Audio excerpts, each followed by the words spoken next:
I'm Rob Licuria, senior editor at Gold Derby, and I am here with two legends in this field: three-time Oscar-nominated visual effects supervisor Stefen Fangmeier and eight-time Emmy-winning visual effects producer Steve Kullback. Gentlemen, first up, how do you feel about Three Body Problem after all these years and tireless effort has been released and it's been so embraced by audiences and acclaimed by critics worldwide? I'll go to you first, Steve. Well, first of all, I thought I was the only one who thought I was a legend, so thank you for that. That's very generous, and I appreciate it. Three Body has been quite a journey for us, starting with reading of the books, which I've read the first two. I'm saving the third for my next little break. But it's been quite a process and a wonderful one. Great collab with Dan and David once again, and Alex Wu joining the fray, and a great opportunity to read with Stefen Fangmeier, who is a good friend and a great partner in these things. What do you think, Stefan? How do you feel about the success of the show? Yeah, I mean, it was exciting in the senses that, as I said, I had been working on Masters of the Air. So when this came along, it was a very different subject matter. I don't think I've ever done anything in this sci-fi scenario. And the other thing that's kind of was interesting for me was that the work was very varied. In other words, there was a wide range of work. For Game of Thrones, I joined fully for the last season, working with Steve and the whole team there. Yeah, that was dragons and big battles and ships on water and this and that, but kind of singular in that sense and so well established that you were basically, while this, I think the work on Three Body Problem has, it's a smorgasbord of all kinds of things, some, very high-end scientific stuff, but then also very fantasy with the game and this and that. And then we get some creatures, we got a missile launch. So there was a wide range of, kind of nice palette of visual effects work that really was appealing to me. And of course, then going back and working with the team, and also kind of exciting because it is a first season. So it's a very different feeling than it was for my participation on Game of Thrones. So I think that was very exciting in that regard. Yeah, I can imagine like this is the opportunity to really get involved in the world building and to create these beautiful visuals.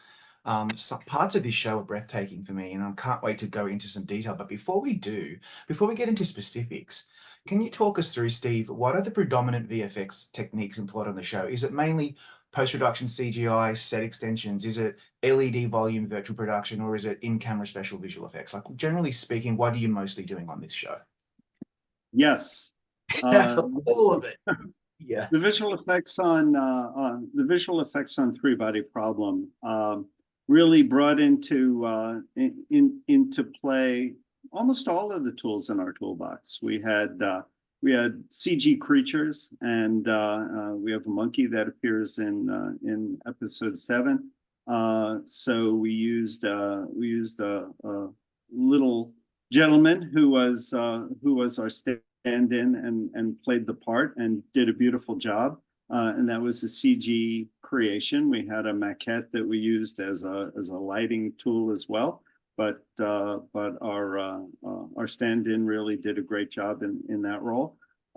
We had full-on just plain CG effects where we were shooting crowd extensions for the Tsinghua University sequence, where it was a largely virtual environment, and took 200 extras and turned them into tens of thousands and created a full-on environment out of archival photography. We used LED for some driving sequences where the material had been photographed and projected and used as rear projection. And we also used LED screens as a lighting tool for the scenes, for example, in the game where the Sofan and Jack and Jin and the follower are standing in front of an environment where the entire world is sort of moving in time lapse, with the follower hand to ground, seeing a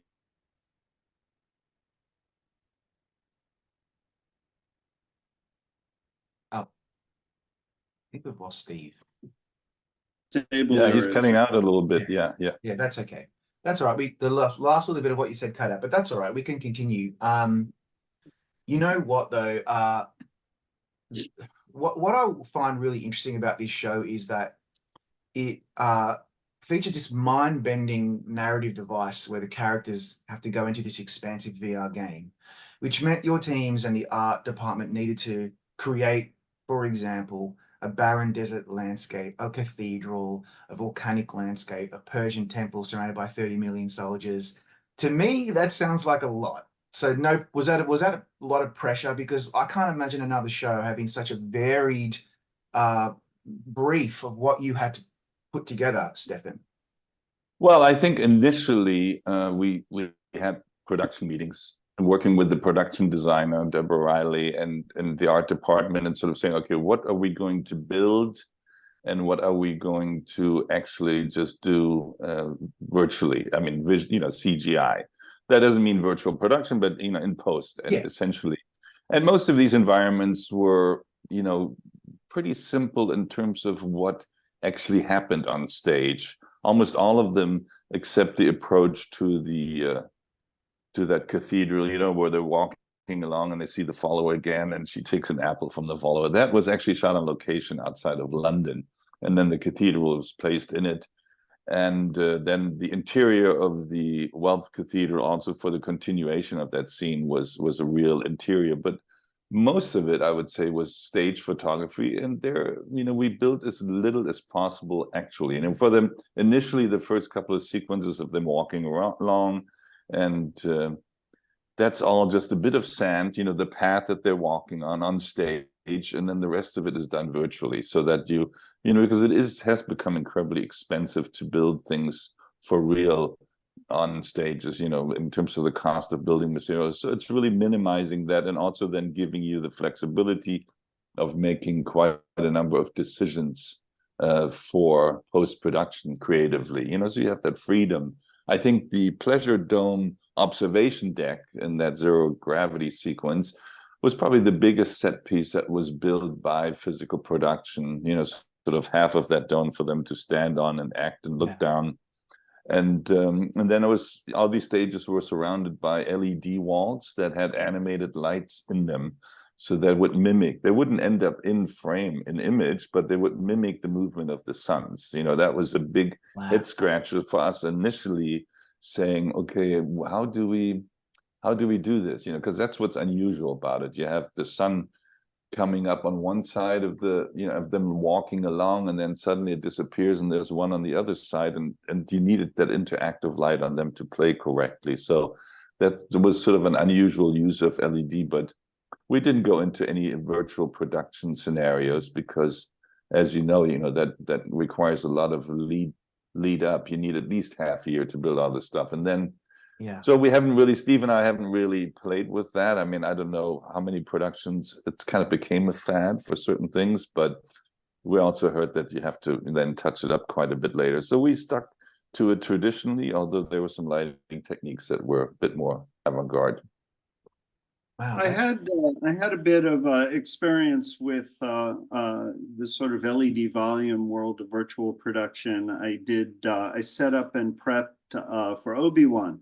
Yeah. And put the VAD together, the virtual art department, and all of the prep into setting up and shooting that, which was an extraordinary deep dive into how all of that works. And as Stefen said, it does require a great deal of pre-production, and it's a fantastic tool for certain things. And the kind of scope and volume of the work that we had in front of us when we started this was significant. And you asked, how do you compare this, and how do you get started for this? And coming off of seasons 7 and 8 of Game of Thrones, suddenly everything else looks quite manageable, given the vastness of what we had in front of us there.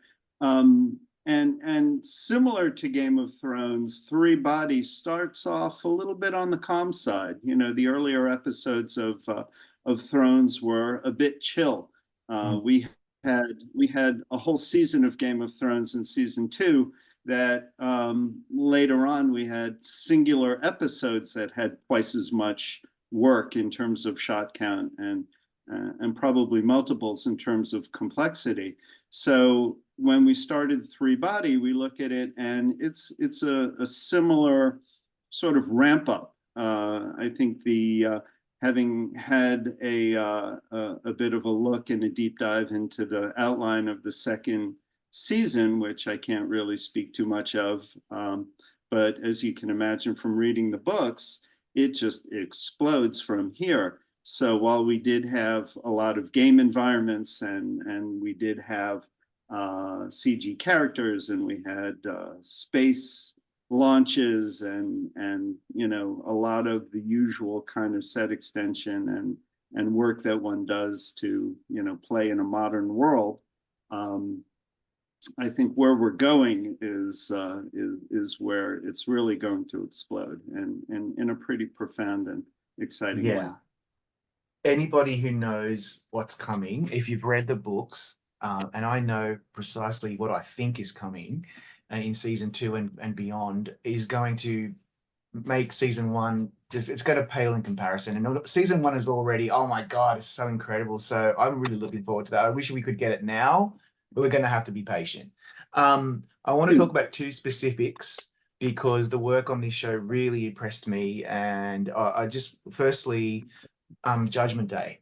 That's all I really need to say. That the whole sequence, directed by Minky Spira, and it's probably the most incredible, breathtaking scene I've seen on any show this season. As the ship in the Panama Canal is sliced like a block of cheese. I don't know who to address this question to, but I'd love to hear from either of you.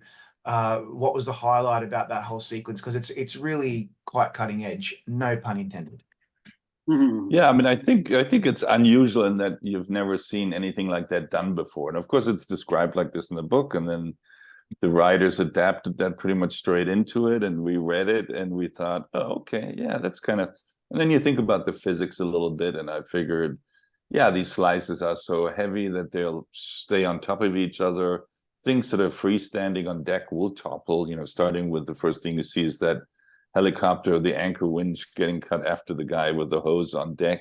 And from there on, it just kind of continues through the ship, and we cut to the interior and have some stunt performers and very limited set pieces on stage doing their thing, falling over, being then replaced by digital doubles that could actually be sliced and revealing all these cross sections of their bodies and blood squirting and all of that, pooling on the ground. And then, if you know, the radar dish getting cut, that falling over the bridge and everything. And then finally the tanker veers to the shoreline on its starboard side. And as it hits that shoreline and the momentum is being stopped, the forward momentum, that's when the slices come apart. So in a way, we figured all of this out in previs. We did previs of most of the substantial CG sequences.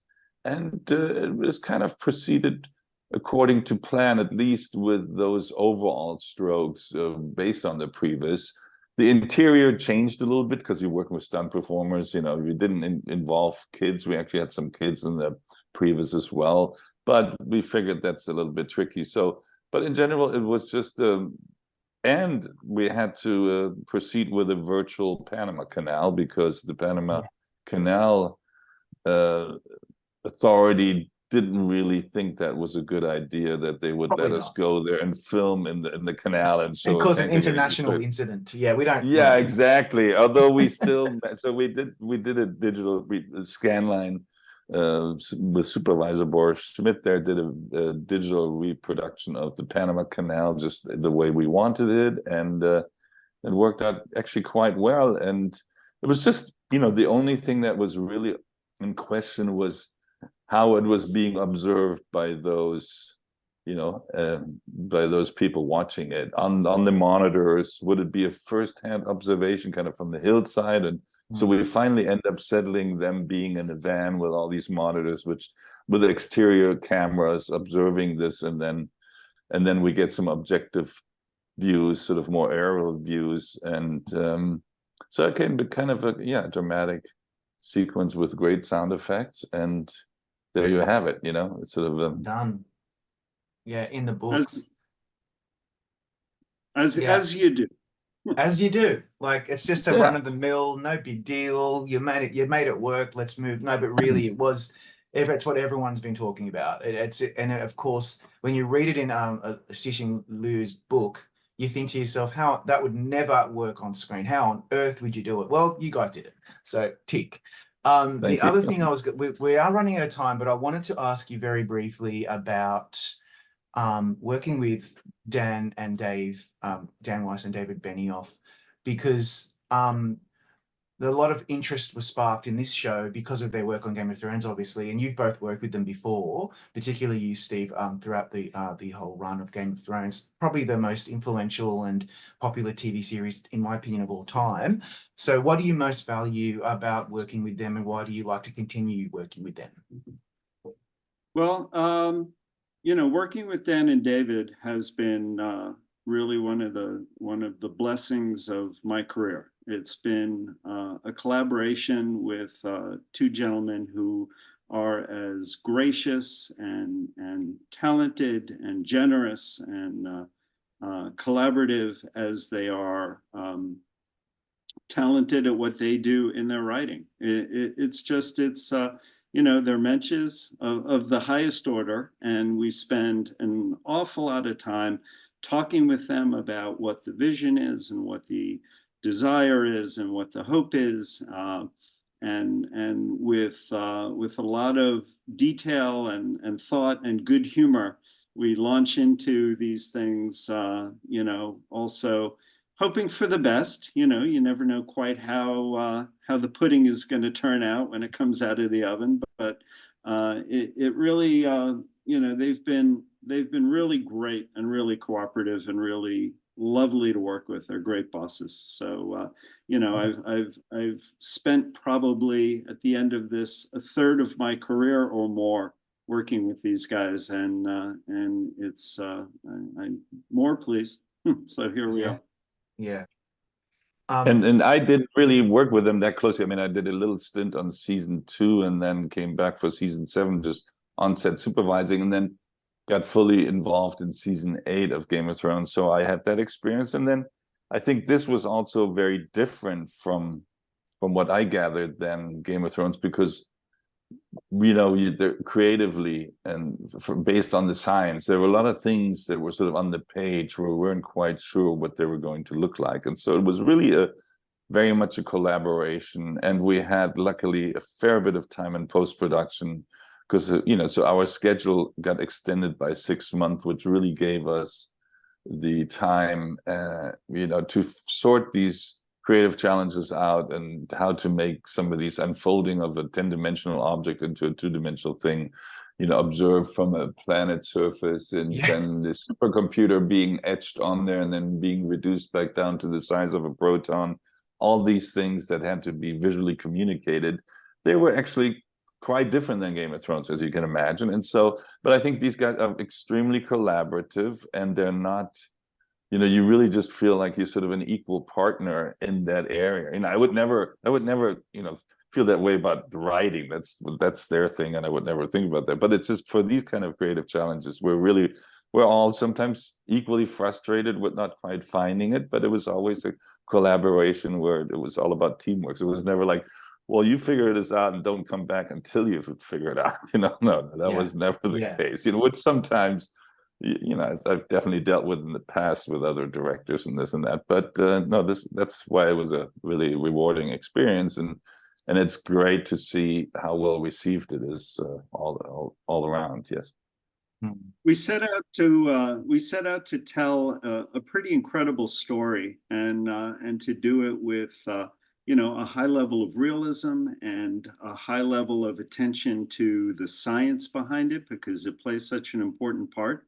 And at the end of the day, you try and be, realism is a great place to start, but you want it to be impactful and interesting and exciting and stimulating, but it has to tell the story at the end of the day. And so working with Dan and David is a pleasurable journey in that world, because we all kind of view this the same way.